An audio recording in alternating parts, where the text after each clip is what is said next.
गरुड़ पुराण हिंदू धर्म के 18 पुराणों में से एक महत्वपूर्ण ग्रंथ है।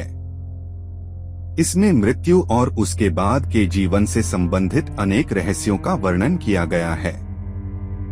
खासकर आत्मा और मृत्यु के बाद के अनुभवों को लेकर गरुड़ पुराण में गहन चर्चा की गई है। नमस्कार दोस्तों, स्वागत है आपका हमारे इस YouTube चैनल में। हम आपको गरुड़ पुराण से जुड़ी अद्भुत जानकारी आप तक पहुंचाते हैं, इसलिए वीडियो को पूरा देखें। आत्मा के साथ क्या होता है? गरुड़ पुराण के अनुसार जब व्यक्ति की मृत्यु होती है तो उसकी आत्मा शरीर को त्याग देती है। इसके बाद आत्मा एक सूक्ष्म शरीर धारण करती है, जिसे प्रेत शरीर कहा जाता है। शव को जलाने के बाद आत्मा का क्या होता है? मृत्यु के बाद आत्मा अपने कर्मों के आधार पर आगे की यात्रा करती है। शव को जलाने से आत्मा शरीर से पूरी तरह मुक्त हो जाती है और उसके अगले यात्रा की शुरुआत होती है। आत्मा की यात्रा कर्मों पर निर्भर करती है और वह स्वर्ग या नरक की ओर प्रस्थान करती है। आत्मा 13 दिन तक कहाँ रहती है?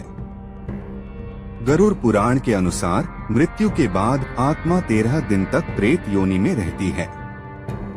शव को जलाने से आत्मा शरीर से पूरी तरह मुक्त हो जाती है और उसके अगले यात्रा की शुरुआत होती है। आत्मा की यात्रा कर्मों पर निर्भर करती है और वह स्वर्ग या नरक की ओर प्रस्थान करती है। आत्मा 13 दिन तक कहाँ रहती है? गरुड़ पुराण के अनुसार मृत्यु के बाद आत्मा 13 दिन तक प्रेत योनि में रहती है। इस अवधि के दौरान आत्मा अपने परिवार और प्रियजनों के आसपास मंडराती है और अपने पुराने जीवन को छोड़ने की प्रक्रिया से गुजरती है। आत्मा के साथ कौन रहता है? 13 दिन की अवधि के दौरान आत्मा को यमदूतों की निगरानी में रखा जाता है। यमदूत आत्मा को उसके कर्मों के अनुसार आगे की यात्रा के लिए मार्गदर्शन करते हैं। इस अवधि में आत्मा को अपने जीवन के कर्मों का अनुभव होता है और उसे धीरे धीरे अपने शारीरिक जीवन से संबंध खत्म करना पड़ता है। गरुड़ पुराण में आत्मा से जुड़े रहस्य। गरुड़ पुराण में यह भी बताया गया है कि आत्मा को उसके कर्मों के अनुसार स्वर्ग या नरक में भेजा जाता है। आत्मा के अच्छे कर्म उसे स्वर्ग का मार्ग दिखाते हैं, जबकि बुरे कर्म नरक का।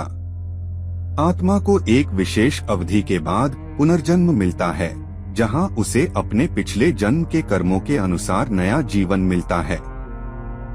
यह सब कर्म और धर्म पर आधारित है और गरुड़ पुराण इस बात पर जोर देता है कि मृत्यु के बाद आत्मा की यात्रा बहुत ही महत्वपूर्ण और गूढ़ होती है। जानकारी अच्छी लगी हो तो कमेंट में जरूर बताएं। धन्यवाद।